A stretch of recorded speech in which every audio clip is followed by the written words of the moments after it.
ये जो कल कमेंट्री हम पढ़ने वाले थे, कमेंट्री नहीं, ये तो अभी श्री अरविंद का ही टेक्स्ट चल रहा है, पेज 99।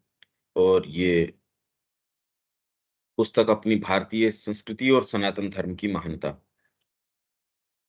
कॉन्टेक्स्ट ये है कि हमारे आचार अनुष्ठान या फिर इस संस्कृति के ऊपर नैतिकता के अभाव का जो आक्षेप लगाया जाता है, उसके बारे में क्या बात है।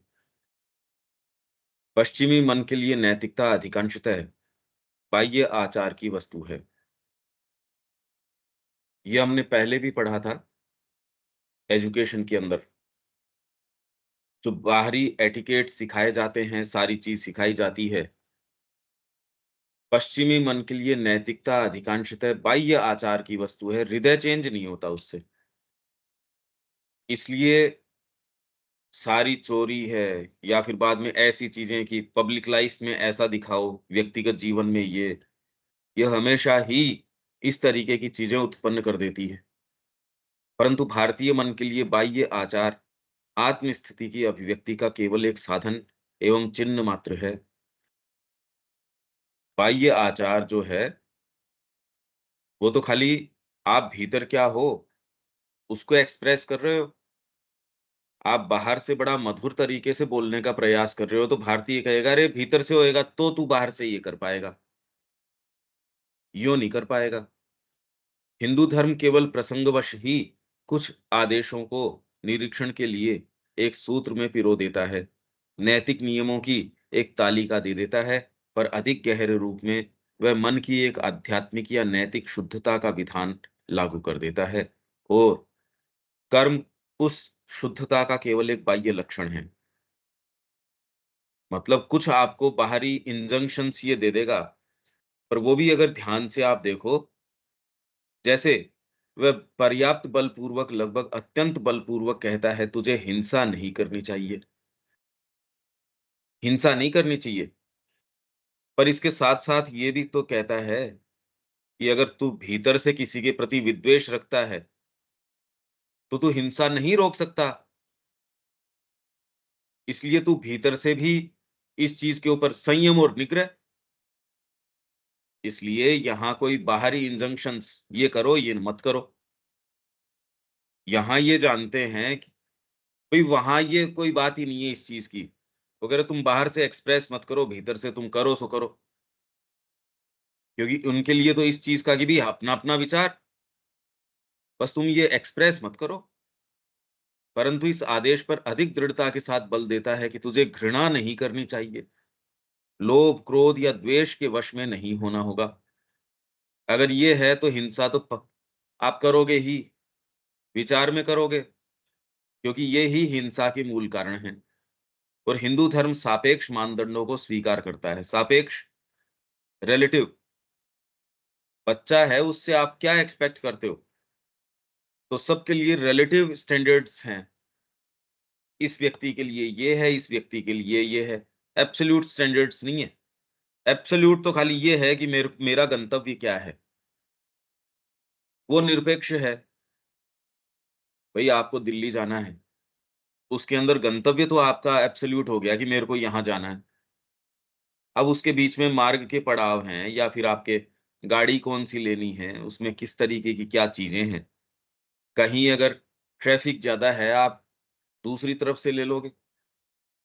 वो वाला ड्राइवर नहीं आया, किसी और दूसरे ड्राइवर को लेके चल दोगे। गाड़ी ये वाली नहीं तो कोई दूसरी से, कोई दूसरा ट्रांसपोर्ट काम में ले लोगे। ये सारे के सारे रिलेटिव स्टैंडर्ड्स हैं। एब्सोल्यूट स्टैंडर्ड तो फिक्स कर दिया कि भई ये है, वो सारों का है।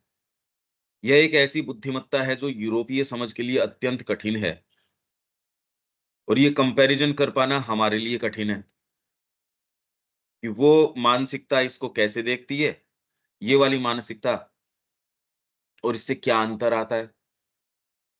इससे क्या अंतर आएगा अगर आप इस तरीके से शुरू करेंगे और इस तरीके से शुरू करेंगे। हिंसा न करना उसके सर्वोच्च नियमों में से है, अहिंसा परमो धर्मः। तथापि वैसे योद्धा के लिए एक स्थूल नियम के रूप में प्रस्थापित नहीं करता, क्योंकि वो धर्म के लिए, बल्कि उसके द्वारा युद्ध विरत, निर्बल, निरस्त्र, पराजित बंदी, आहत और पलायनकारी के प्रति दया, मर्यादापूर्ण व्यवहार और आदर की आग्रह पूर्वक मांग करता है, और इस तरह समस्त जीवन के लिए एक निरपेक्ष नियम की अव्यवहार्यता से बच जाता है। इंडियन कल्चर किसी भी ये मूर्खता के नियम जो अव्यवहारिक हो, उससे बच जाता है। इस अंतर्मुखता और इस बुद्धिमत्तापूर्ण सापेक्षता को समझने की भूल ही ये रिलेटिव धर्म जो है हम भूल जाते हैं। इसने ये बात कही, अरे किसको कही, किस समय कही? कोई महात्मा आपको कुछ कह रहा है या कोई व्यक्ति, स्पिरिचुअल व्यक्ति किसी को कुछ कह रहा है, उस व्यक्ति विशेष के लिए,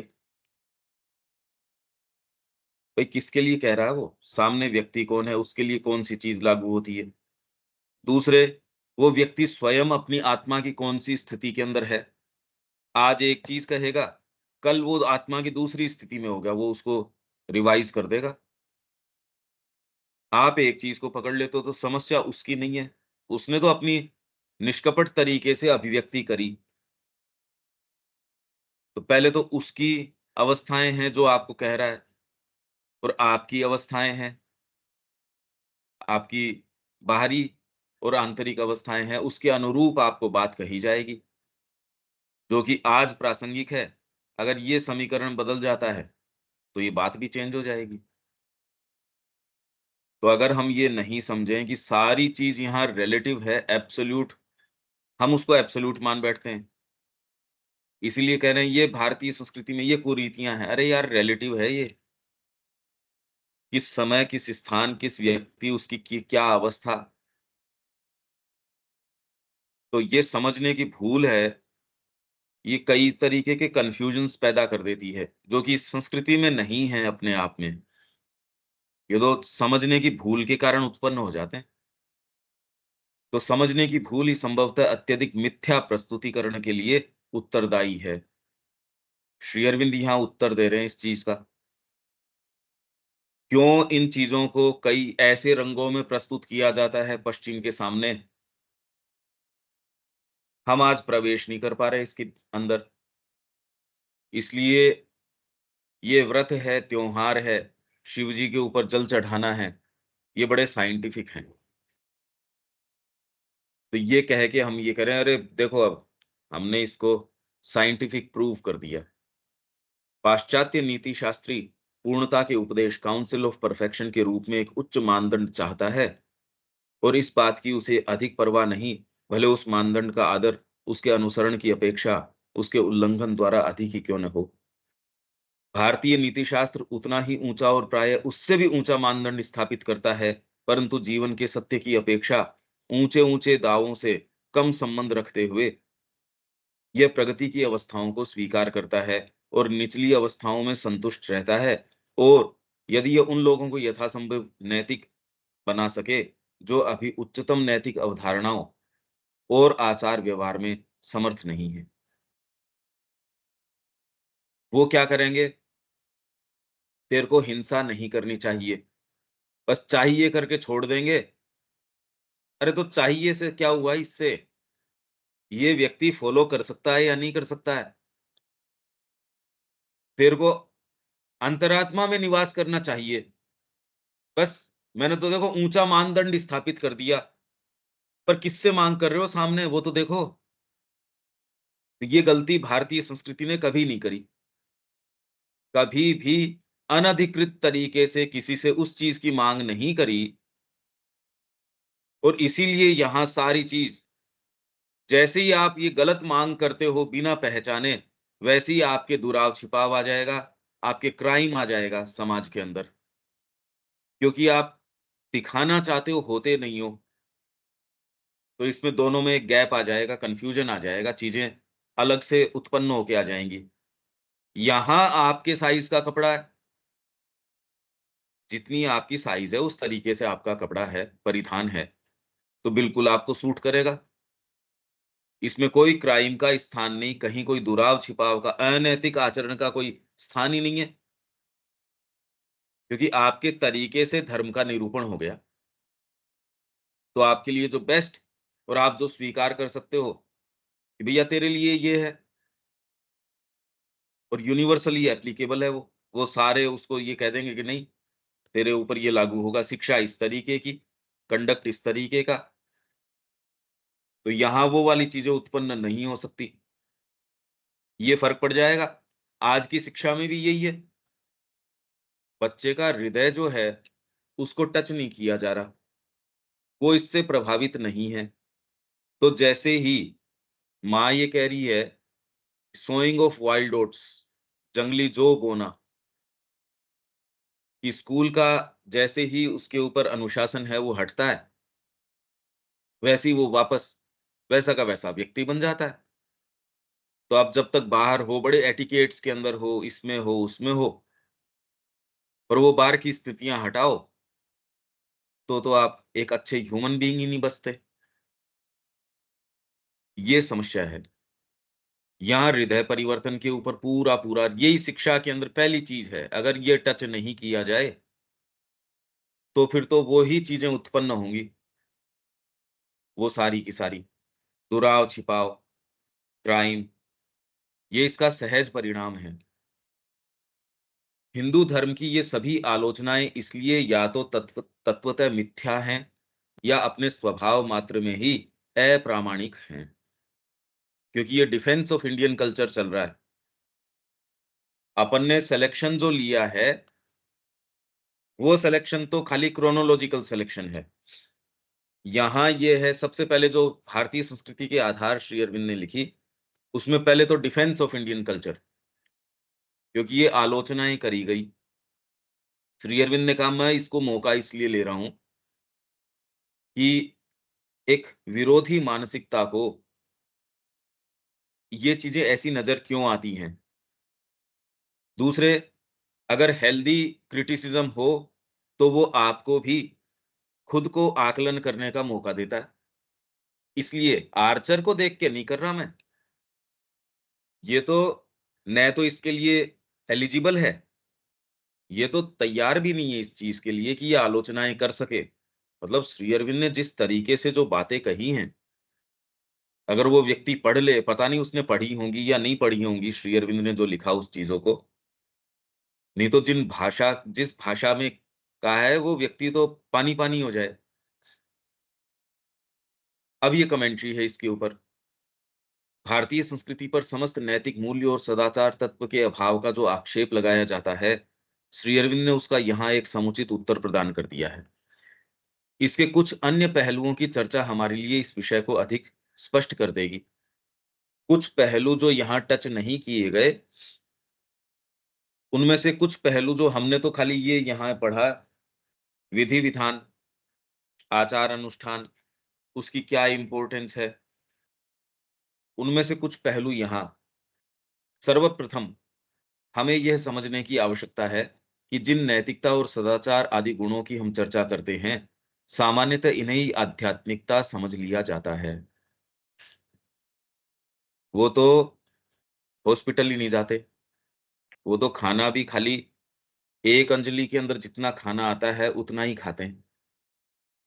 क्रोध से नहीं बोलते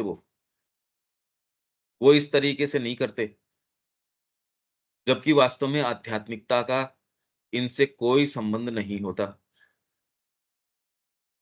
इनसे किसी से कोई संबंध नहीं है, ये सारे हों तो भी कोई ज़रूरी नहीं, जिसको हम सो कॉल्ड नैतिकता कहें, सदाचार कहें, वो सारे के सारे आपके पास हों, और आप 1 इंच भी, इतना सा भी कोई आध्यात्मिक हो, कोई आवश्यकता नहीं है। और इनके अभाव में व्यक्ति आध्यात्मिक न हो, ये कोई बात नहीं है। बिल्कुल न हो आप में ये कोई-सी भी।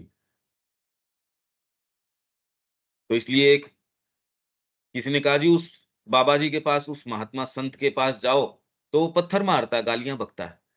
अब बताओ ये कोई आध्यात्मिकता है? तो श्री अरविंद ने कहा आध्यात्मिकता का अर्थ कब से एटिकेट्स होने लग गया? उसको अपने आप को दूसरों से फेंड ऑफ करने का और कोई बेचारे को तरीका नहीं दिखा। तो वो पत्थर मारता। क्या बात है इसमें? एटिकेट्स जो है कब से ये प्रामाणिकता हो गई आध्यात्मिकता की? हाँ, महाश्री अरविंद का है वो परफेक्शन की बात है, जिसके अंदर 4 ऑस्टेरिटीज़, 4 लिबरेशंस, ये माँ ने लिखा है ये। 4 ऑस्टेरिटीज, जिसमें वाणी का संयम सबसे पहले, कि आप वो ही बोलो, वो ही चीज एक्सप्रेस करो जो माँ से आती हो, या जो जिसके अंदर आप अपना डीपेस्ट जो चीज है, आपका उद्देश्य है, डिविनिटी है, उसको एक्सप्रेस कर रहे हो। उसके अंदर कुछ लोगों का ये है, भई मैं तो बोलूँगा नहीं मुँह से, वो एक एक्सट्रीम है। दूसरा बिल्कुल बिना किसी रिस्ट्रेंट के बोल रहा है, दोनों बराबर ही बात है। हाँ, ये है कि नहीं बोलने के अंदर एक थोड़ा-सा ये है कि बोलने में जो नुकसान है, पर इसके अपने कॉन्सिक्वेंसेज़ हैं। जहाँ आपको बोलना है, वहाँ आप चुप हो गए। तो दोनों ही समस्याएँ हैं, ओमिशन या कमीशन, दोनों पीड़ा के। अगर आप ओमिशन नहीं करते, तो भी गड़बड़ी है, कमीशन करते हो, तो भी गड़बड़ी है। सही तरीका है, जो बिल्कुल सही है, वो बोलना। तो 4 ऑस्टेरिटीज़, 4 लिबरेशंस बहुत सुंदर है। अधिक से अधिक इनकी उपयोगिता है मानव की पाशविक और निरंकुश प्राणिक प्रवृत्तियों पर कुछ अंकुश लगाने में। नैतिकता आदि का जो एकमात्र अगर कहें तो उसकी उपयोगिता है कि जो जो एनिमल है हमारे अंदर, कैसे भी खा जाऊँ, मेरा जो ईगो है उसको ही कैसे मैं उसको सामने लेके आके उसको असर्ट करूँ। तो नैतिकता कह दे कि नहीं भई ये गलत है, ये सही कोड ऑफ कंडक्ट नहीं है। तो इस पाश्विक और निरंकुश प्राणिक प्रवृत्ति या इसके ऊपर तो काफ़ी ये लगाम लगा देगी। एक सीमा तक, उसमें भी एक सीमा से ज़्यादा नहीं जाएगी। ये तो हम देख सकते हैं। अगर बाहरी ये नैतिक नियम ही लगाएँगे, तो भी पाश्विक प्रकृति तो खूब अच्छे से अकोमोडेट कर लेती है। बस उतना ही कि जितना डेकोरम मेंटेन रहे, उसके बाद तो सारे कर ही रहे हैं समाज के अंदर। नैतिकता भी कर रहे हैं, सारे ही काम कर रहे हैं, चैरिटी भी कर रहे हैं। पर इसको अकोमोडेट करने में कहीं कोई दिक्कत नहीं है प्राणिक प्रकृति को। हाँ, एकदम ही पशुवत आप करो, थोड़ा उसपे लगाम लगती है, अंकुश लगाने में, ताकि उन्हीं में घोर रूप से लिप्त न रहकर वह उनसे कुछ ऊपर उठ सके। साथ ही नैतिकता, सदाचार तथा अन्य कोई भी गुण व्याख्यानों से विकसित नहीं किए जा सकते, क्योंकि प्राण मानव सत्ता का एक ऐसा निरंकुश भाग है जो किन्हीं मानसिक निषेधाज्ञाओं को नहीं मानता। इंजंक्शंस, निषेधाज्ञा, इंजंक्शंस, निषेध कि ये नहीं करो और ये करो। ये जो मतलब डूज़ एंड डोंट्स, निषेधाज्ञा मतलब डूज़ एंड डोंट्स। इससे उसको कोई फ़र्क पड़ता ही नहीं। अरे भई, हम सारे के सारे माँ श्री अरविंद के संपर्क में हैं। बच्चों की तो बात छोड़ो, मानते हैं, नहीं मानते। हम अपनी प्रकृति को देखें ना, ये मानती है या नहीं मानती? बिल्कुल नहीं मानती ये तो। इसके तो अपने मंसूबे हैं। यहाँ तक कि जहाँ हमारी वर्तमान शिक्षा व्यवस्था का उद्देश्य होना चाहिए, एक विकसनशील आत्मा की इस निरंकुश भाग पर कुछ-कुछ नियंत्रण करने में तथा संपूर्ण मानव सत्ता का हमारी सत्ता के अंतरतम भाग के दृष्टिकोण से सर्वांगीण विकास साधित करने में सहायता करना या करे, यह इसकी बजाय हमारे प्राण की वृत्तियों को ही अधिकाधिक उभार देती है।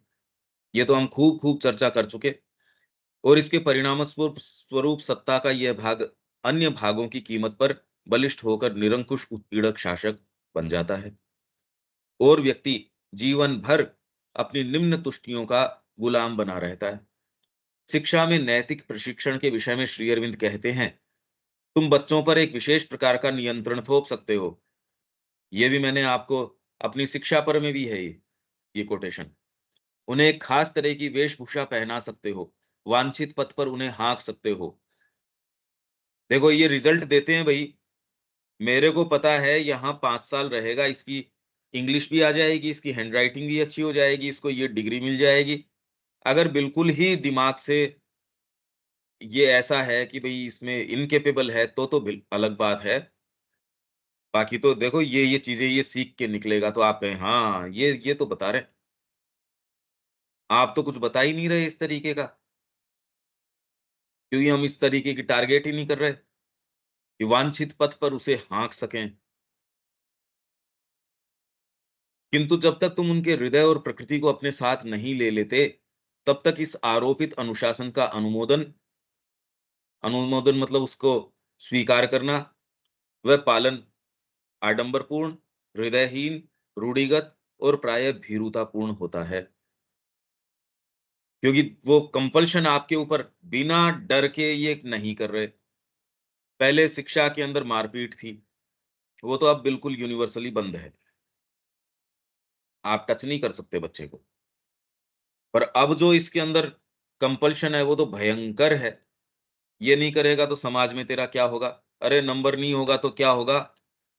ये इतनी बड़ी भीरुता है, इतने बड़े ये भय लगा हुआ है और इसके कारण ये देखो आप आरोपित अनुशासन, ये चल रहा है। सब जगह यही चल रहा है और इतना बढ़िया चल रहा है कि इस पे प्रश्न नहीं किया जा रहा।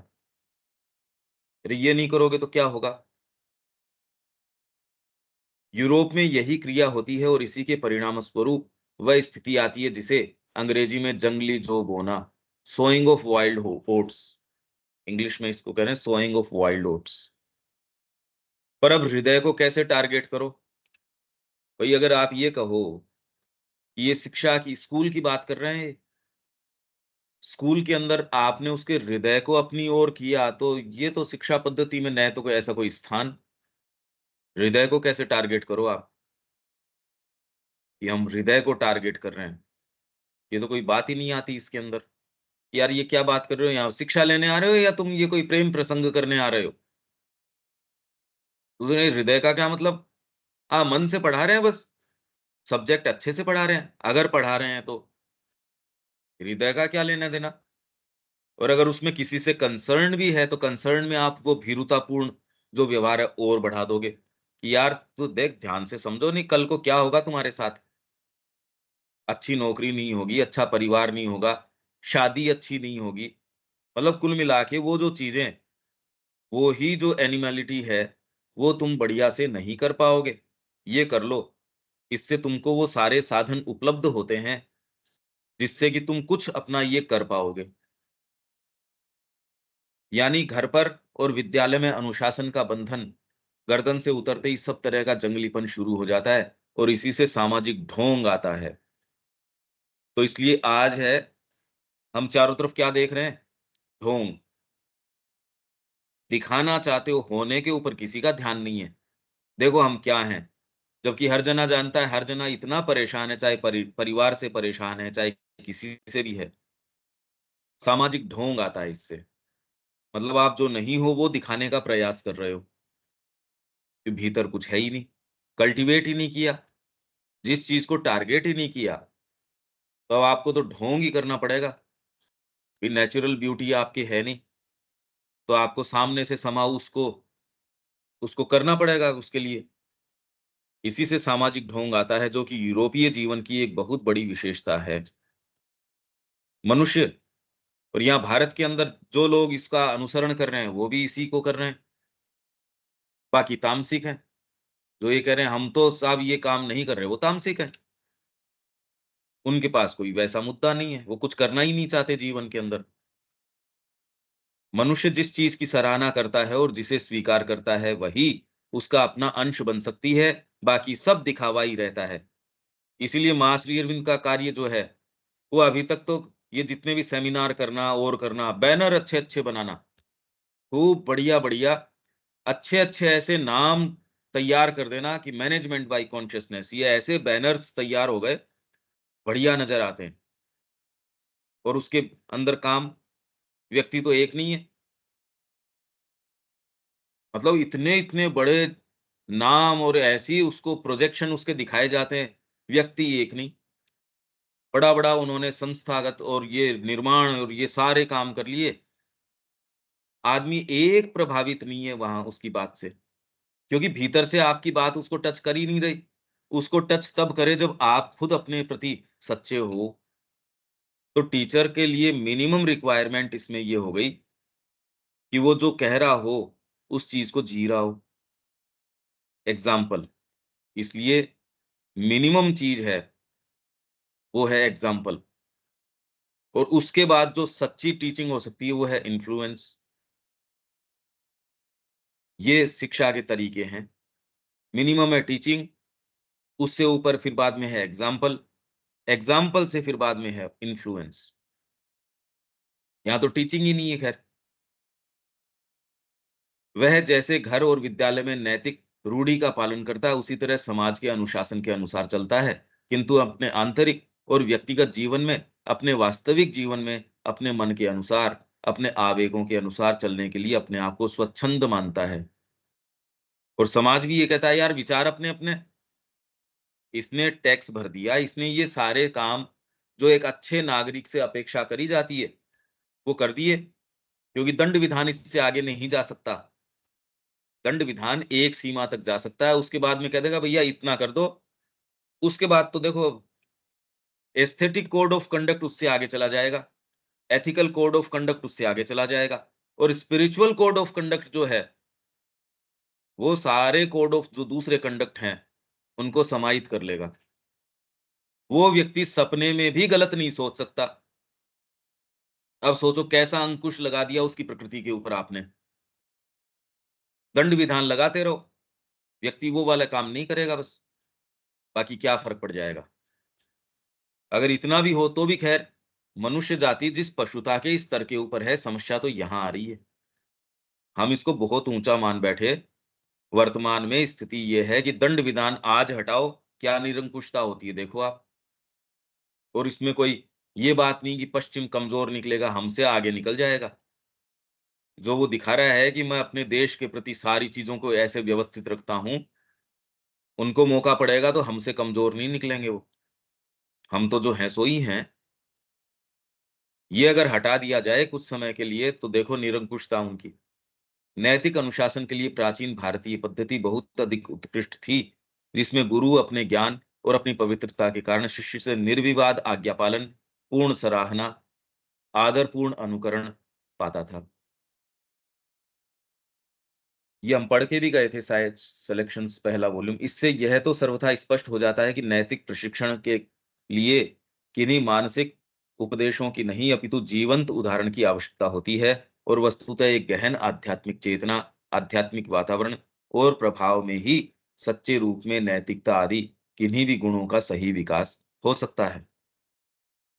और कोई दूसरा तरीका ही नहीं है कि हम ये इस तरीके से करें तो आज की शिक्षा पद्धति ने जो चीज़ पैदा करी है यूनिवर्सली वो है ढोंग, बस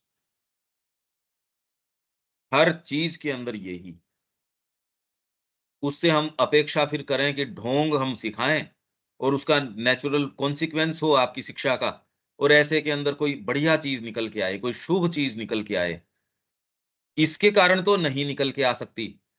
अपने आप में कोई चीज़ हो इंडिविजुअल के अंदर तो एक अलग बात है। ये तो आपको आधार नहीं प्रदान करती ये शिक्षा। आप कुछ भी कर लो, ये वाली शिक्षा तो ढोंग ही पैदा करेगी। क्यों टीचर नहीं है इस तरीके का, न स्टूडेंट जा रहा, न माँ-बाप भेज रहे इस चीज़ के लिए। तो आप शुरुआत ही तो ढोंग के आधार पे कर रहे हो, तो उसका अंत परिणाम उससे बेटर कहाँ से आ जाएगा? अतः ये राष्ट्र महापुरुषों के ऐसे अनगिनत अद्भुत उदाहरणों से भरा हुआ था, जो आज भी त्याग, तपस्या, शौर्य, दानवीरता, दयालुता आदि विभिन्न सद्गुणों के स्मारक बने हुए हैं। यही हमने पढ़ा कि कौन-सा ऐसा सद्गुण है, कौन-सी ऐसी चीज़ें हैं जिसको पराकाष्ठा के ऊपर और जिनका सामान्य जन के जीवन और उनकी मानसिकता पर बहुत गहरा प्रभाव रहा है।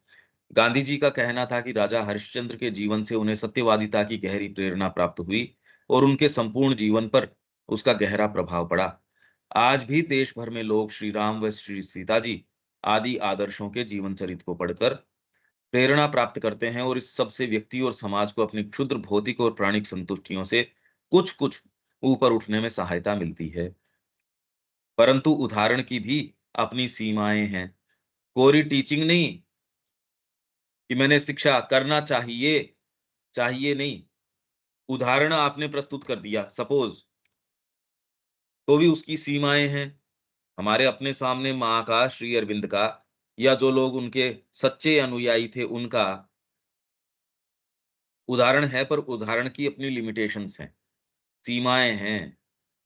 आपका ये उदाहरण अच्छा है और मैं इससे काफ़ी इंस्पायर्ड भी हूँ, पर भई जीवन में ये क्या करें? एक्चुअल जीवन तो मानता नहीं। व्यक्ति किसी उदाहरण के प्रति बहुत अधिक आकर्षित हो सकता है, उससे प्रेरित हो सकता है, वैसा ही बनने की चेष्टा कर सकता है, परंतु पर्याप्त शक्ति या क्षमता के अभाव में वह अपने प्रयास में अधिक कुछ सफलता प्राप्त कर पाए, ऐसा आवश्यक नहीं है। ये हमारे साथ हो ही रहा है। ये थोड़ी कि हमारी प्यास है उसमें गड़बड़ी है ना, सही है, एस्पिरेशन भी ठीक है, चाहते भी हैं जीवन में, और ये भी नहीं इस बात के बारे में हमको कोई क्लैरिटी में कमी है ना, पर पूरी एनर्जी मस्टर नहीं कर पाते, पूरी एनर्जी इकट्ठी इसमें लाके, क्योंकि बाहरी प्रकृति जो है, उसमें अभी तक ये चीज़ इम्प्रेस अपॉन नहीं कर पा रही। तो पर्याप्त शक्ति या क्षमता, क्योंकि लाइफ एनर्जी जो है, उसका इसमें इंटरेस्ट नहीं है। उसी से जूझना हो रहा है हमारा सारों का। उसको समझाते हैं कि भई मान तू, ये सारे अपने-अपने तरीके से उसी को समझाने का प्रयास कर रहे हैं। तो उदाहरण एक सीमा तक तो ठीक है, भई आप लोगों के सामने उदाहरण तो पेश हो सकता है, और वो कहे भई ठीक है, अब ये तो कर पा रहा है, मेरे अंदर तो देखो नहीं है ये बात। आप चाहो तो भी कर पाओ, कोई ज़रूरी नहीं है। बड़ी मुश्किल बात है ये। यही नहीं, केवल उदाहरण द्वारा ही किसी प्रकार की आध्यात्मिक या अंतरात्मिक शिक्षा प्राप्त करना अधिक संभव नहीं है, और ये हो भी नहीं सकती इस तरीके से। आपको प्रभावित कर देगी जीवन में, बहुत कुछ प्रभावित कर देगी, पर पशुता के स्तर के ऊपर। आप उतने पाशविक नहीं रहोगे, पर एक्चुअल में जो काम करना है, आपकी जो एस्पिरेशंस हैं, उसको जीवन में एक्चुएट कर पाए, उसमें भारी बात है। पशुता के ऊपर तो कुछ-कुछ अंकुश लग जाएगा। ये भी मनुष्य जाति जिस तरीके की, उसके लिए तो बहुत बड़ी बात है। पर जो करने का काम है, उसके दृष्टिकोण से कुछ नहीं है। क्योंकि यदि ऐसा संभव होता, तब तो भारत महान व्यक्तित्वों के उदाहरणों से भरा हुआ है।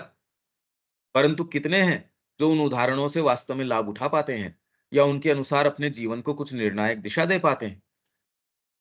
अतः उदाहरण का अपना एक बड़ा भारी महत्व तो है, परंतु इससे भी अधिक प्रभावशाली और शक्तिशाली है आध्यात्मिक प्रभाव। क्योंकि इसके द्वारा व्यक्ति को अपनी निम्न तुष्टियों पर विजय प्राप्त करके उच्चतर चीजों की प्रेरणा ही नहीं मिलती, अपितु उन्हें संसिद्ध करने की शक्ति भी प्राप्त होती है। ये जब हम बात कर रहे थे, तो इसका विवेक का ही प्रश्न था, तो अपन ये जो मोरल स्टोरीज पढ़ाते हैं, क्या इसकी प्रासंगिकता नहीं है? बहुत है, खूब प्रासंगिकता है इसकी। पर आप ये देखेंगे कि जो पढ़ा रहा है व्यक्ति, अगर वो स्वयं उस चरित्र से खूब प्रेरित है, तो बच्चे को और ज्यादा कन्वे कर पाएगा। और वो ही खाली एक शिक्षा के रूप में चैप्टर पढ़ा दिया, और एक उनको सिखा दिया साहब, खूब लड़ी मर्दानी वो तो झांसी वाली रानी थी। हाँ, बच्चे उसको सीख लेंगे, अच्छा भी लगेगा, शब्द अपने आप में कैरी कर रहे हैं, टीचर के माध्यम से तो विशेष कुछ जाएगा नहीं। और वही अगर टीचर में ऐसी कोई बात है जिसने उसको अंदर तक, भीतर तक उसमें प्रवेश करा दिया, ये व्यक्ति तो जीवन भर, बच्चा जीवन भर के कितनी चीज़ों से बच जाएगा। इसका बहुत, बहुत बड़ा प्रभाव है, इन कहानियों का और का। हाँ, एक्चुअल जीवन में प्रवेश करने के अंदर, उसमें डिपेंड करता है। अब वो तो आपकी शिक्षा पद्धति कर ही नहीं रही इस तरीके का काम। न तो उसके पास समय, अगर वही करिकुलम जो जो आपकी कोई सरकारी तरीके से चल रहे हो, या उसी शिक्षा पद्धति के अंदर आप कर रहे हो, तो आप कर भी नहीं सकते एक सीमा से ज़्यादा ये चीज़। एक्स्ट्रा करिकुलर एक्टिविटी के रूप में तो किया जा सकता है इसको, पर वो भी एक लिमिट के अंदर कर सकते हो, कि उससे ज़्यादा तो फिर बाद में खूब लड़ी मर्दानी, मतलब खुद अपनी चीज़ के ऊपर नहीं, वो तो अपने आप को न्योछावर करने वाली बात, शिक्षा में ये तो आप सिखा नहीं सकते। हाँ, वो प्रसंग बता सकते हो, उन देशभक्तों की बात बता सकते हो, उससे जो प्रभाव हो, पर एक्चुअल जीवन में वो करे न, तो ये बताने वाला कह रहा कि उसका मायना क्या निकलता है। आध्यात्मिक प्रभाव लक्ष्य की ओर इंगित ही नहीं करता, अपितु हाथ पकड़कर व्यक्ति को उस लक्ष्य तक ले भी जाता है। जैसे चिकित्सक की वो बात कर रहे हैं, एक तो चिकित्सक ऐसा है जो आपको कहते हैं, देखो ये आपकी दिक्कत है, ये दवाई ले लेना। दूसरा चिकित्सक कंसर्न है आपसे, भैया ले ली ना तूने? तूने ले ली ना दवाई? उसको कंसर्न है। तो ये एग्ज़ाम्पल वाली बात हो गई। तीसरा हाथ पकड़ के लेके चलता होगा, ना लेनी पड़ेगी, समय पे चला गया और मुँह में दवाई डाल दी।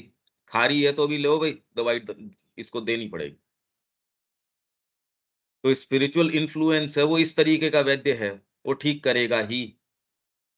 वो तो आपके रोग का जो है पहले तो उसका देखेगा, डायग्नोस कर लेगा, इसकी ये वाली बात है, और फिर बाद में जो आवश्यक औषध है, वो उसके ज़रूर उसको देगा। दूसरा कहे मेरे को क्या मतलब, ले तो ले अच्छी बात है, नहीं ले तो नहीं ले। ये मिनिमम टीचिंग है, मिनिमम, कि कम से कम आप कोई दूसरी बात तो नहीं बता रहे। आपने डायग्नोसिस कर लिया और उसको आप सजेस्ट कर रहे हो भैया ये चीज़ ले ले। ये मिलना ही बहुत बड़ी बात है। अगर आप सच्चे दृष्टिकोण से देखो कि आपको वैद्य मिल जाए, ये बड़ी मुश्किल बात है। फिर जो आपसे कंसर्न रख रहा हो, ये तो और भी दुर्लभ बात है।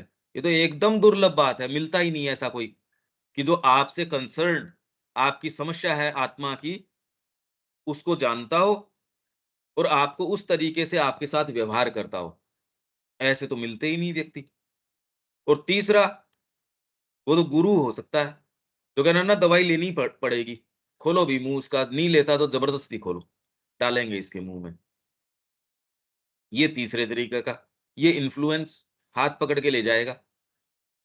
भारतीय संस्कृति में सदा से ही ये गहरा बोध होने के कारण हम अपने साहित्य में एक ऐसे सुदृढ़ चरित्र के निर्माण का वर्णन पाते हैं, जिसमें किन्हीं विशिष्ट व्यक्तित्वों की तो बात ही क्या, सामान्य जन का मन भी अपने धर्म से डिगता नहीं है। जा रहे हैं साहब अयोध्या से सारे के सारे राम जी को लेके आने के लिए, का पीछे ऐसे कैसे रहेंगे ये? अरे का चिंता मत करो, यहाँ रहने वाले ही कहाँ हैं, ये तो सारे कह रहे हैं साथ चलेंगे।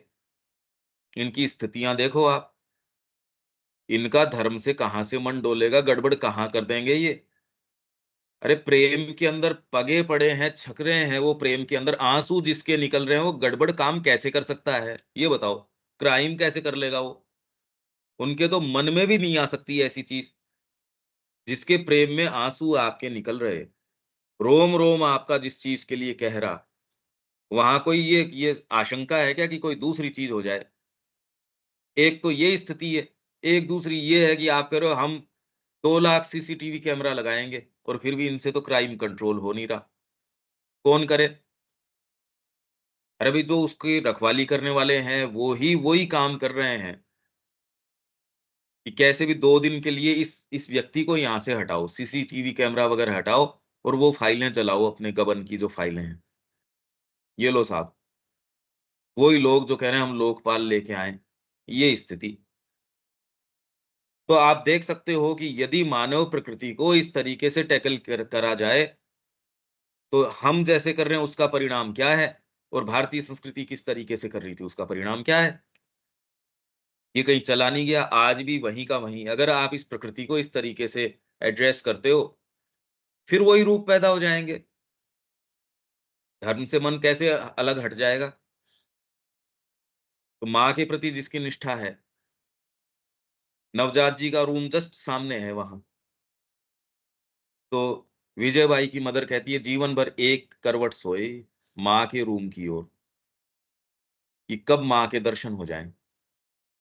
आप कल्पना कीजिए, ये कहना आसान है पर एक्चुअली ये कर पाना, क्या उस व्यक्ति में ललक रही? अब बताइए वो कोई भी काम कर रहा है, बाहरी तरीके से क्या आकलन करोगे? जिसकी प्रीऑक्युपाइड ही दिमाग इस चीज़ के अंदर है कि माँ की सेवा कैसे हो जाए।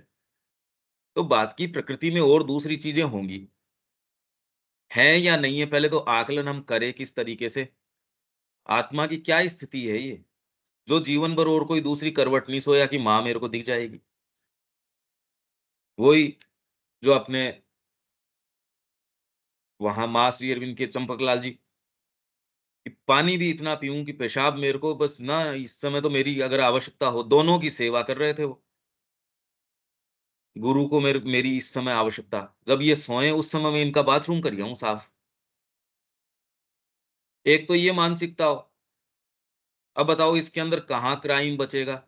कहाँ कोई दूसरा आडंबर है, ढोंग है, या राष्ट्रीय स्तर पे जिन चीज़ों को आपको इतनी मेहनत इनको रोकने में करनी पड़ रही है बताओ। सारी मेहनत राष्ट्र की और सारी संपत्ति जा रही है पशुता को रोकने में। पुलिस है, आपके पूरा न्याय तंत्र है, ये मतलब आवश्यकता क्या है इसकी? ये करके भी आपसे पशुता रुक नहीं रही। इसके लिए अब क्या भई टेक्नोलॉज़ी काम में ले वो। समय पे नहीं आ सकते तो उसके लिए अपने बायोमेट्रिक सिस्टम लगा दो, ये तो समय पे आ नहीं सकते। मतलब बोझ पे बोझ बढ़ा दो, ये कोई नहीं कह रहा कि इनकी जो प्रकृति है उसको तैयार करो, कैरेक्टर को तैयार करो, बात ही नहीं कर रहे। ये किए बिना चाहे कितने ही वजन को बढ़ाते रहो, वो तो एक के ऊपर दूसरा वजन ही बढ़ता रहेगा। और फिर भी हम प्रश्न नहीं कर रहे, ये देखो आप क्या जोरदार बात है। हमको ये लगता है ये शिक्षा नहीं होगी तो फिर बाद में तो ये इसका क्या होगा? अरे इसका क्या नहीं, ये तो निश्चित है इसका क्या होगा, वो तो सारे कर रहे हैं वही काम, ये भी ढोंग के अंदर आ जाएगा। ये भी उसी चीज़ का अंग बनेगा, उसी मशीनरी का अंग बनने के लिए तैयार है ये। जिसको आप सो कॉल्ड बड़ा ये देखो संभ्रांत बन गया, इंग्लिश बड़ी अच्छी बोलता है, देखो ये काम करता है। आपने उसी मशीनरी का अंग बना दिया। तो क्या चीज़ है इसमें? क्या विशेषता रही है? वो चीज़ तो चली ही आ रही है, आपने नया क्या दे दिया इसमें? और आगे ये चलेगी नहीं, भावी जगत में तो ये चीज़ें चलेंगी नहीं। आपने अपने ही बच्चे को तकलीफ में डाल दिया। वो जीवन भर कोई अच्छी चीज़ का टेस्ट ही नहीं मिल पाएगा उसको। वो खुद परेशान रहेगा, दूसरों को परेशान करेगा। ये स्थिति है आज हमारी। इसी कारण चारित्रिक सद्गुणों की जैसी पराकाष्ठा हम इस संस्कृति में देखते हैं, उसकी तो अन्यत्र कहीं कल्पना तक भी दिखाई नहीं देती। साथ ही जहाँ तक सदाचार का दूसरों के साथ समुचित व्यवहार का प्रश्न है, तो केवल एक आध्यात्मिक चेतना ही हमें इसका सच्चा ज्ञान प्रदान कर सकती है, कि किसके साथ क्या व्यवहार करना है, किस परिस्थिति में हमें क्या करना चाहिए। इस बात का व्यावहारिक मार्गदर्शन हमें न तो मात्र किन्हीं नैतिक विधानों से प्राप्त हो सकता है। आपको क्रोध नहीं करना चाहिए। अब ये कोई बात थोड़ी है। 2 व्यक्तियों के लिए रामकृष्ण जी ने कहा, एक को उसने कहा साहब आपके लिए वो बोल रहा था, मेरे से रहा नहीं गया, मैंने थप्पड़ मार दी। यार मेरे कोई फ़र्क पड़ गया क्या उससे? मेरे क्या फ़र्क पड़ गया? मेरे शरीर के उसने क्या कहा, उससे मेरे क्या फ़र्क पड़ गया? क्रोध के ऊपर तेरे को कंट्रोल करना चाहिए। दूसरा कहता है दूसरा चुपचाप दब्बू के जैसे सुन रहा था। इसको इन्होंने कहा तेरे को शर्म नहीं आती गुरु के लिए क्या कह रहे हैं? अब बताओ ये आप कहते हैं ये पागल हो गए क्या? कैसे माने हम? कि साहब हम करें क्या अब? क्योंकि समस्या ये है भीतर से आपको कोई बताया ही नहीं मार्गदर्शन का तरीका, कि कंडक्ट कैसे करें अपने आप को। सिक्योर ग्राउंड है नहीं, कि आप जो करो बिल्कुल माँ से ही आए वो चीज़। कैसी तैयारी चाहिए इसके लिए? इसके लिए क्या आपकी कॉन्शसनेस की स्टेट चाहिए? और ये एक्सेसिबल है, ये निश्चित एक्सेसिबल है, करने लायक चीज़ ही यही है। वो चीज़ करी नहीं जाती, जीवन में आदमी कभी सिक्योर ग्राउंड पे नहीं होता। सिक्योर ग्राउंड तो बस एक प्रचलित तरीके हैं, समाज कहता है अभी ये भी कर लेना चाहिए, तो ये इसका मतलब ये डेवलप्ड है। तो आपको भी लगता है अभी ये है। डीप डाउन कहीं भी कोई प्रसन्न नहीं है, इसमें प्रसन्नता है ही नहीं। डीप डाउन यदि देखो, ये प्रश्न ही नहीं कर रहे, उनको लगता है अभी यही होता होगा समाज के अंदर, तकलीफ पाते रहते हैं। तो इसलिए व्यावहारिक मार्गदर्शन में नैतिक विधान, सत्य बोलना चाहिए। भगवान कृष्ण तो इसका पालन करते नज़र नहीं आते। आपको ये काम नहीं करने चाहिए। वही सारे काम आपके जो अवतार हैं, वो करते नज़र आते हैं। तो आपके फिर बाद में जो हमारे ये कई जो कथाकार हैं, वो फिर वो कहेंगे नहीं, नहीं वो तो आपको प्रेरित करने के लिए हैं। वो आप मनुष्य हो, भगवान हैं। आपको तो ऐसे करना चाहिए। फिर वो आपको कोई नैतिक कोई गंदी सड़ी-गली सी चीज़ आपको दे देंगे। आपको तो देखो ये करना चाहिए। बच्ची का ब्याह इस समय में कर देना चाहिए, लड़के का ब्याह इस समय कर देना चाहिए। ये चीज़ें तो करनी ही चाहिए। कितना सीरियसली आपको बताते हैं और कहने को वो भागवत पढ़ा रहे हैं। अब तो कितना सारे दिन ये सर्कुलेशन के अंदर है और आप भी देखो हाँ भई, ये बड़ी अच्छी बात कह रहे हैं। न किन्हीं शास्त्रों से, न किन्हीं तथाकथित परोपकारिता या हितैषिता के विचारों से। इनसे कोई मार्गदर्शन नहीं मिल सकता। मार्गदर्शन तो माँ से भीतर जो आपकी बैठी है वो देगी। तो कोई भी पद्धति राष्ट्रीय स्तर से शिक्षा के अंदर, आपके चरित्र निर्माण में, समाज के अंदर अगर व्यक्ति को इससे नहीं जोड़ा गया, आप सोचिए कि उस कुछ है ही नहीं, व्यक्ति अपने मूल से विच्छिन्न है। और सब पूरी जनता आपकी मूल से विच्छिन्न है, और उसमें आप ये कहो ये राष्ट्र विश्व गुरु बन जाएगा। कैसे स्लोगन आप कह रहे हो कि ये जो हमारी जो है ना, हम विश्व गुरु बना देंगे इसको, क्योंकि हमने योग दिवस मना लिया पूरे विश्व के अंदर। अरे तुम्हारे कारण थोड़ी है ये। तुम उसको अपने रूट्स से विच्छिन्न करके ये पेड़ सुखद कैसे रह सकता है? ये तो पत्ते इसलिए आ रहे हैं कि ये इसकी जड़ें आप जो कितनी भी कुल्हाड़ी मारो, आपसे ज़्यादा गहरी गई हुई हैं। ज़ोरदार बात ये है, आपके कारण नहीं है, आपके बावजूद है। आपके कारण होता तो ये वृक्ष तो कभी का सड़-गल के नक्की हो चुका होता, दीमक खा चुकी होती इसको। अच्छी बात ये है कि इनके किसी के बस में नहीं आ रही ये चीज़। और ये जो हमारी जो अंतरात्मा है, भारत की अंतरात्मा है, ये फल रही फूल रही है। इनके कारण नहीं, इनके बावजूद। ये अगर उसके प्रति निष्ठावान रहते हैं, तो ये जिंदा रहेंगे। जो-जो रूप इसके प्रति, हम अगर माँ श्री अरविंद के प्रति निष्ठावान हैं, तो हम बने रहेंगे। हम अपनी सच्ची सत्ता के प्रति निष्ठावान हैं, तो हम बने रहेंगे। नहीं है तो हमको हटा दिया जाएगा, ऐसी क्या आफ़त आ रही है? अरे भई आपने नौकरी पे कोई रखा, वो आपके प्रति निष्ठावान नहीं है। काबिलियत भी है तो देर-सवेर आप उसको कह दोगे यार सब्स्टिट्यूट ढूँढोगे। पहला सब्स्टिट्यूट मिलते ही, और अगर वो ज़्यादा गड़बड़ है तो कहते सब्स्टिट्यूट नहीं चाहिए, इतना नुकसान भुगत लूँगा, इसको निकालो तुरंत। तो ऐसी क्या आफ़त आ रही है हम कि हमको ये सहन करे? बिल्कुल नहीं। क्योंकि वास्तव में तो नैतिकता, परोपकारिता, हितैषिता, प्रेम आदि ऐसी चीज़ें हैं, जिनका बाहरी रूप से कोई सच्चा मानदंड स्थापित नहीं किया जा सकता। यही कारण है कि भारत में नैतिक आदर्शों और गुणों को धर्म के अर्थात उच्चतर विधान के अंतर्गत रखा गया था। क्योंकि वास्तव में धर्म ही यह निर्धारित कर सकता है कि कहाँ क्षमा भाव आवश्यक है और कहाँ शूरवीरता और दंड आवश्यक है। हर कहीं क्षमा, अरे इसके साथ यहाँ क्षमा नहीं, इसके साथ तो ये वाला व्यवहार और ये भी उद्धार है इसका। यहाँ शूरवीरता की आवश्यकता है, नहीं तो गीता शुरू ही नहीं हो। वो तो जो बातें अर्जुन कह रहा था, मेरे को त्रिलोकी का राज्य नहीं चाहिए, ये तो मूर्ख हैं, हमको तो समझ आ रही है। सोचो कितनी टॉप मोस्ट बातें कर रहा था वो सो कॉल्ड आध्यात्मिकता की, पर भगवान कृष्ण कोई भ्रमित थोड़ी हो सकते हैं इससे। इस संस्कृति की मनीषा कभी भी इससे प्रभावित इन बेवकूफ़ी की बातों में से एक जगह प्रभावित नहीं होती वो, कहीं नहीं। आपके टॉप मोस्ट जो है बढ़िया से बढ़िया नैतिक व्यक्ति वहाँ सभा में बैठे और ये दिखा दिया कि वहाँ कैसे उसके साथ दुर्व्यवहार हो रहा है, द्रौपदी के साथ। ये वहीं बैठे हैं वो। सारे के सारे बैठे हैं जो धरती पे आज तक टॉप मोस्ट जो लोग हुए हैं, वो सारे के सारे शूरवीर, कह रहे धर्म के स्वयं अवतार, उनके सामने ये क्या हो सकता है बताइए? गंगा का पुत्र बैठा है वहाँ पे और वहाँ वो कह रहे हैं पवित्र व्यक्ति है, सारी बातें हैं पर वो पवित्रता भी एक सीमा तक ही है। और वहाँ ये दिखा रहे हैं कि भगवान जो हैं वो ही सच्चा परित्राण कर सकते हैं। आपकी ये नैतिकता और बहुत ऊँचे आपने कर रखे हों, अच्छी बातें हैं, पर एक्चुअल समय पे काम नहीं आते, एक्चुअल समय तो भगवान कृष्ण काम में आएँगे।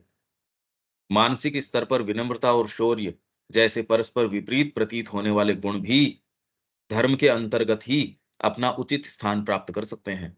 यदि नैतिकता के मानसिक आदर्शों को धर्म के जुए, जुए मतलब योग, जुआ खेलना वो जुआ नहीं, जुआ मतलब योग, पशु के ऊपर कसते हैं और फिर बाद में उसको हाँकते हैं, चलाते हैं। तो धर्म का जुआ, योग के नीचे न रखा जाए, तो इनमें सदा ही एकांगी होने की संभावना बनी रहती है। मैं तो साहब सत्यवादी हूँ, तो सत्यवादी की क्या हुई वो दिखा दिया, युद्ध के बीच में। मैं तो इस चीज़ से मैं तो इस सिंहासन के प्रति प्रतिबद्ध हूँ, तो वो आपको कहाँ लेके चला जाएगा वो भीष्मता के मैं के उदाहरण के अंदर दिखा दिया, कर्ण के उदाहरण में दिखा दिया। सामान्य व्यक्ति तो थे नहीं ये। इसका उदाहरण हमें महाभारत में द्रौपदी के चीरहरण के प्रसंग में मिलता है, ये बात तो मैंने कर ही दी। तो इसलिए हमारे सभी सद्ग्रंथ यहाँ से मैं लास्ट की पढ़ देता हूँ। उन्हें अच्युत भगवान कृष्ण को अच्युत, अनघ, निष्पाप आदि संज्ञाएँ देते हैं। इसी सब से हमें मनुष्य के जीवन में नैतिकता और सदाचार के सच्चे स्थान के विषय में भारतीय दृष्टिकोण की झांकी प्राप्त होती है। नहीं तो नैतिकता मतलब क्या? सदाचार मतलब क्या? अगर ये चीज़ को ध्यान में न रखो, तो आपके जो मानसिक नोशंस हैं, उन्हीं को आप कोशिश करोगे और वो लागू कर भी नहीं पाते। और अच्छी बात है कि वो जीवन नहीं मानता उन नैतिकता के नियमों को। उसका एक और गहरा सत्य है, निरंकुशता की बात नहीं है, पर माइंड में वो वाली बात नहीं है जो उसको अंकुश लगा पाए। अगर इसमें होती तो फिर बाद में चैत्य की आवश्यकता क्या थी? डीपर कोई चीज़ की क्या आवश्यकता थी? हाँ, पशुता को थोड़ा-थोड़ा अंकुश आप लगा सकते हो, पर एक्चुअल जीवन को इस स्तर पे दिशा नहीं दी जा सकती। इस यही बात शिक्षा के अंदर है। आप सोचो मैं थोड़ा-सा इसको ये बता दूँगा, इसके आधार पे जीवन चालू हो जाएगा इसका।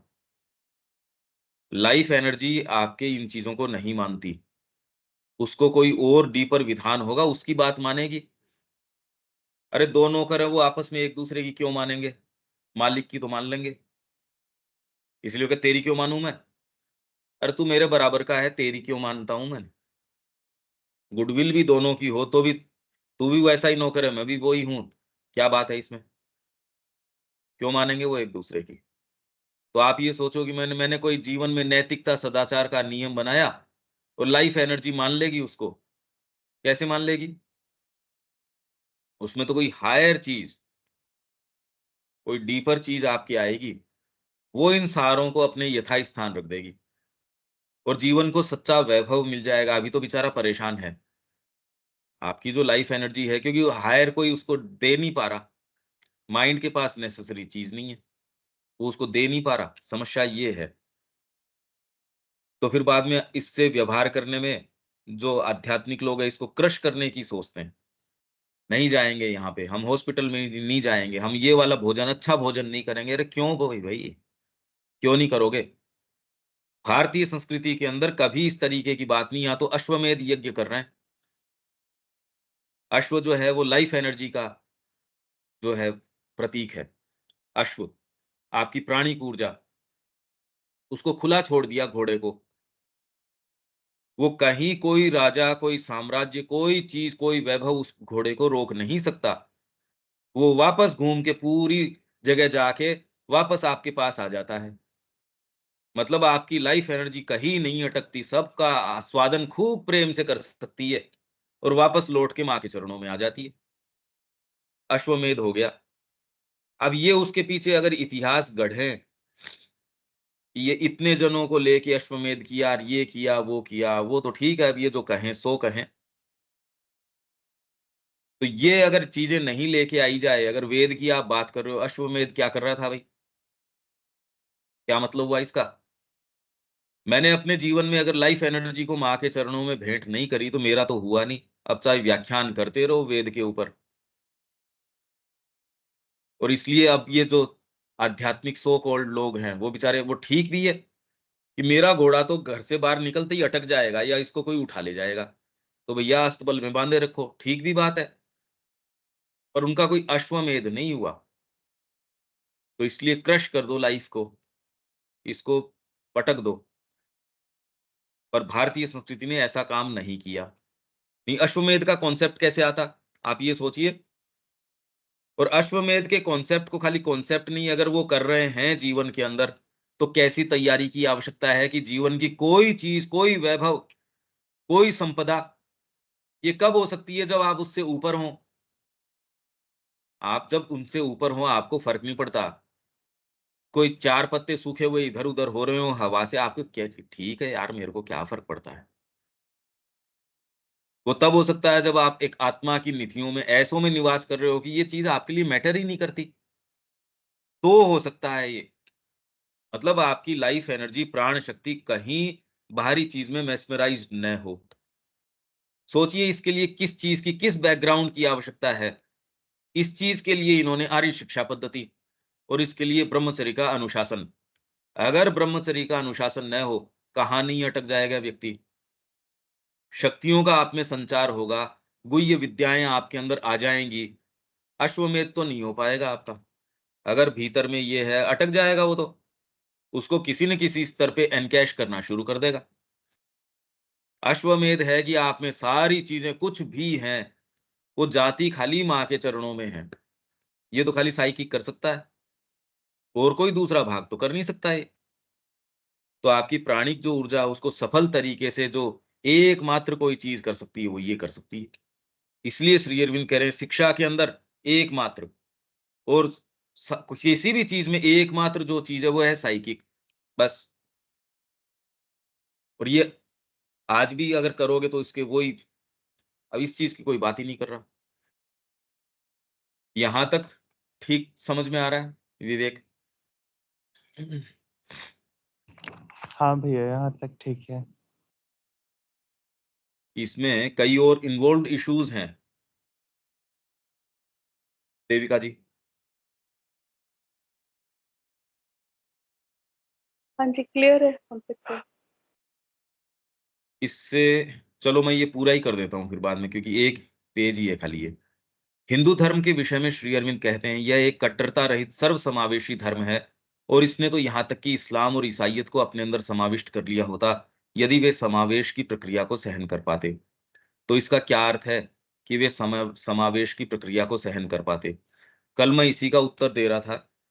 यह तो हम पूर्व में चर्चा कर ही चुके हैं कि यह अनंतविद और अनंत आयामी अभिव्यक्ति स्वयं परमात्मा की ही आंशिक अभिव्यक्ति है। उन्हीं से इसका उद्भव होता है, और प्रत्येक अभिव्यक्ति का अपना एक विशिष्ट सत्य और स्थान है। इसमें केवल मानव पंकज, ही नहीं। हाँ, वो प्रश्न नहीं समझ में आया कि प्रश्न क्या है। वो शायद जल्दी पढ़। कल विवेक ने पूछा था ना कि इसमें ये आया कि भारतीय संस्कृति इस्लाम और क्रिश्चियनिटी को भी अपने अंदर खूब प्रेम से समाविष्ट कर सकती थी, यदि वो ट्रांसफॉर्मेशन की क्रिया को सहन कर पाते। तो ये अपने रूप में इसको, इनको भी अपना बना लेती, तो ये सहन कर पाती। तो इसका क्या अर्थ है? तो कल मैंने इसका उत्तर ये दिया था, जो कि इसके अंदर आएगा, कि ये संस्कृति जो है मूल वैदिक भाव के ऊपर आधारित है। और वैदिक भाव ये है कि प्रत्येक व्यक्ति, हर व्यक्ति एक कोई विशिष्ट चीज अपने साथ, परमात्मा की एक विशिष्ट एट्रीब्यूट लेके आता है। तो इसका उसका जो मार्ग है वहां तक जाने का, वो भी विशिष्ट होगा। जब हर व्यक्ति का ही विशिष्ट है, और आपके जीवन के हर पड़ाव पे आपका कितना इंटेंसली आप करते हो, भैया आप सारे बैठे हो, आज आप संकल्प लोगे तो जीवन ये ही इसी तरीके से नहीं चलेगा। उसके जो जो नई संभावनाएं हैं वो ऐसे खुलेंगी जैसे ये साइंस फिक्शंस में दिखाते हैं, या जो ऐसी मूवीज में दिखाते हैं, कोई पोर्टल खुलता है, अलग संभावनाएं, अलग आयाम, अलग जगत खुलता है आपके लिए। तो हर व्यक्ति के लिए ये बात है, तो इसमें कट्टरता कैसे आ सकती है? तो इस्लाम और ईसाइयत में कोई दिक्कत नहीं होती यहाँ, अगर वो ये नहीं कहते हम इनके साथ नहीं रह सकते, और इससे ज्यादा हम मार डालो जो ये इस चीज को नहीं स्वीकार करते। अब ऐसे को कैसे रखो आप, साथ में कैसे रह सकते हो? ये वैदिक भाव नहीं है। तो इसमें केवल मानव ही नहीं, प्राणी मात्र को, और यहाँ तक कि जड़ पदार्थ को भी उन परमात्मा की ही अभिव्यक्ति के रूप में देखा जाता था, और उसी रूप में उनसे व्यवहार किया जाता था। माँ कह रही है हर चीज के पीछे एक आइडिया है, फॉर्म कोई भी है, उसकी भी स्पिरिट है। सनातन धर्म को उस परम निरपेक्ष सत्ता का और उसी की अनंतविद अभिव्यक्ति का गहन अंतर्दर्शन प्राप्त होने के कारण उसने सभी को अपने मूल स्वरूप तक पहुंचने के लिए सभी संभव मार्गों का न केवल अनुमोदन किया, अनुमोदन मतलब उसको परमिट किया, अपितु उसकी शीघ्रातिशीघ्र उपलब्धि कैसे हो, उसके लिए एक व्यापक रूपरेखा प्रदान करी। तो इसमें कट्टरता कैसे आ सकती है? हम 8 जने बैठे हैं और माँ श्री अरविंद के तरफ जाना चाहते हैं, तो हम कह रहे हैं कि तुमको अंदर से भीतर से माँ क्या कह रही है, वो कर लो, बस। तो इसमें कट्टरता कैसे आ जाएगी? अपने इस व्यापक स्वरूप में इसने मानव सत्ता के अतिचेतन ही नहीं, अपितु उसके अर्धचेतन और निश्चेतन भागों को भी स्वीकार किया, और उन्हें परमात्मा की ओर मोड़ देने का प्रयास किया। इस प्रयास में सभी संभव दर्शनों, योग पद्धतियों, अनुभवों आदि सभी को गंतव्य तक पहुंचने के भिन्न भिन्न मार्गों के रूप में स्वीकार किया गया, तथा नवीन मार्गों के लिए भी अनंत स्थान रखा गया। यही कारण है कि बुद्धि को सर्वथा विपरीत प्रतीत होती दर्शन, योग और तंत्र आदि विभिन्न पद्धतियां भी पूर्ण सुसमंजसता, मतलब हार्मनी में यहाँ सदा से विकसित होती रही है। इस संस्कृति की सर्वसमावेशिता वसुधैव कुटुंबकम के सूत्र में हमें स्पष्ट रूप से दिखाई देती है। परंतु सदा ही यह सर्वसामान्य बोध भी रहा कि परमात्मा का कोई ऊंचे से ऊंचा दर्शन भी उन्हें बांध नहीं सकता। अतः कितना भी गहन सत्य हो, वह अधिक से अधिक परमात्मा के किसी एक पहलू की अभिव्यक्ति तो हो सकता है, परंतु अपने लिए एकमात्र सत्य होने का दावा नहीं कर सकता। मैं ही हूं और दूसरे को नहीं रुकने दूंगा। हाँ, मेरे तरीके से परमात्मा की ओर जा सकते हो, ठीक है। गुरु साक्षात परम ब्रह्म। अब दो जनों के गुरु साक्षात परम ब्रह्म है, दोनों को ही एक दूसरे का गला थोड़ी काटेंगे। मतलब कितनी विशेष बात है कि कृष्ण प्रेम ने यशोदा माँ को जो है गुरु बनाया, और यशोदा माँ की जो बेटी है उन्होंने कृष्ण प्रेम को गुरु बनाया। अब बताओ कट्टरता कैसे आ सकती है ऐसे के अंदर। मतलब उसकी माँ के लिए, उसकी माँ तो है, वो तो उनकी गुरु साक्षात परम ब्रह्म, और जो शिष्य है वो इसके लिए, बेटी के लिए गुरु साक्षात परम ब्रह्म। बड़ी विचित्र बात है ये, और कहीं कल्पना ही नहीं कर सकते आप इस चीज की। इस्लाम तथा ईसाइयत को सनातन धर्म ने पूर्ण रूप से अपने अंदर आत्मसात कर लिया होता, यदि वे अपने आप को परमात्मा की खोज के एकमात्र तरीके होने का दावा न करते, और अन्य सभी संभव भिन्न मार्गों की तरह स्वयं को भी एक भिन्न मार्ग मानकर सबके साथ सहिष्णुता से रहने की मनोवृत्ति उनमें होती। यही नहीं, इन धर्मों ने स्वयं को बल प्रयोग और हिंसा द्वारा दूसरों पर थोपने का प्रयास किया है, आज भी कर रहे हैं कन्वर्जन। और ये भाव वैदिक सर्वसमावेशी भाव के सर्वथा विपरीत होने के कारण सनातन धर्म के लिए सर्वथा विजातीय है, एलियन है इसके लिए। इसी कारण एक विजातीय पदार्थ की भांति यहाँ उन्हें त्याग दिया गया। श्री अरविंद के अनुसार भारतीय संस्कृति में वही चीज स्थायी रह पाती है जो कि वैदिक भाव से सुसमंजस हो, अन्यथा वह यहाँ टिक नहीं सकती। वो यहाँ नहीं टिक सकती। अब कितनी चीजें हैं जो वहां उन्होंने प्रवेश करवा दी, जो यहाँ बिना पचा हुआ पदार्थ है, आप उसको मानते हो ये भारतीय चीज है, भारतीय कुरीतियां। अरे तुमको सेंस ही नहीं है, इतिहास पढ़ो, ये कुरीति है या कोई दूसरा आपके आपके कांटा चुभ गया। कुरीति क्या है? वो दर्द दे रहा, निकाल के बाहर करो। पर कांटा आपका अंग थोड़ी है, ये तो एक विजातीय पदार्थ है, बाहर की चीज है। ये बहुत चीजें समझने की आवश्यकता है, इसके लिए इतिहास समझने की जरूरत है कि जिसको आप इसका इस देह का अंग मान रहे हो वो है ही नहीं इसका, वो तो चीज ही कोई दूसरी है, कांटा है वो तो। आप कह रहे हो भारतीय संस्कृति, है ही नहीं वो, उसका अंग ही नहीं है, वो तो कांटे चुभे हुए हैं उसके, जो दूसरे आक्रांत आए और आए उनके कारण। तो आप अगर सच्ची उस सत्ता से टच में आ जाओगे, आप कहते अरे ये तो बिल्कुल निष्कलंक निष्पाप एकदम ऐसी है, और उसके लिए तो भीतर प्रवेश करना पड़ेगा। ये सारी चर्चा हमको अपनी सत्ता की जो चीजें हैं उनकी गहराइयों में लेके जाती है, तभी हम ये देख पाएंगे ये चीजें, नहीं तो ये देख भी नहीं सकते। कितनी भी चर्चा कर लो, अगर साधना का दृष्टिकोण न हो और कहीं आपके भीतर माँ के प्रति आपका कमिटमेंट नहीं हो, तो ये बातें ही नहीं समझ में आएंगी। कुछ भी समझ में नहीं आएगा ये भारतीय संस्कृति का, कि आप कितनी भी बात कर लो फिर भी कहते बड़ी ऊंची है ये। जैसे अपने वो थे कि जी हाँ, उस स्कूल में हाँ देखो सुबह सुबह प्रणाम करना सिखाते हैं, नमस्कार करना। अब वो तो वहीं के वहीं आ गए हम तो आप चर्चा कितनी भी कर लो, चाहे चाहे इसके 500 सेशन ले लो, बात तो वहीं की वहीं आ जाएगी, क्योंकि समझे नहीं हम इसको, साधना का दृष्टिकोण नहीं है हमारे। वो होगा तो ये चीज समझ में आएगी, नहीं तो वो उसमें एटिकेट्स पे उतार लाओगे, ज्यादा से ज्यादा इस संस्कृति को क्या कहोगे, एटिकेट्स। उसका इससे कोई विशेष संबंध है नहीं। एटिकेट्स भीतर से हैं, सच्चा प्रेम है आपसे, वो है एटिकेट्स।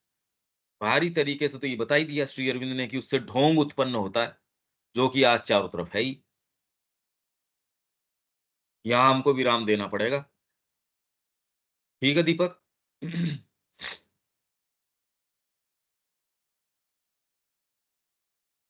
हाँ ठीक है पंकज। शब्या जी कोई बात है इसमें?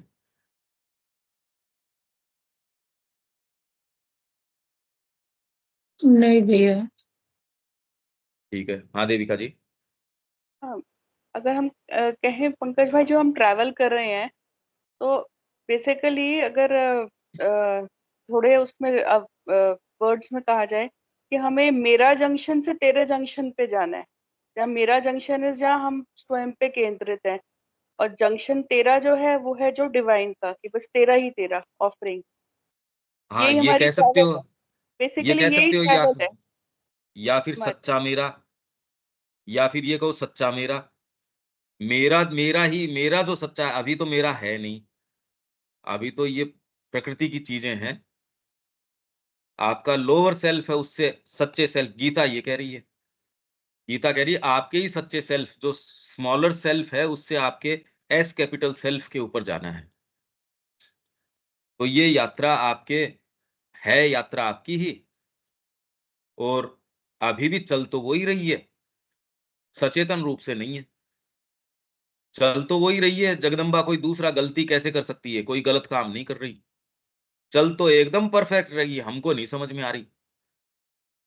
तो कॉन्शियसली हो जाए बस ये, जो हमारा सेल्फ एस कैपिटल गीता कह रही है ना, एस कैपिटल से ये यात्रा एस स्मॉल से एस कैपिटल के ऊपर हो जाए।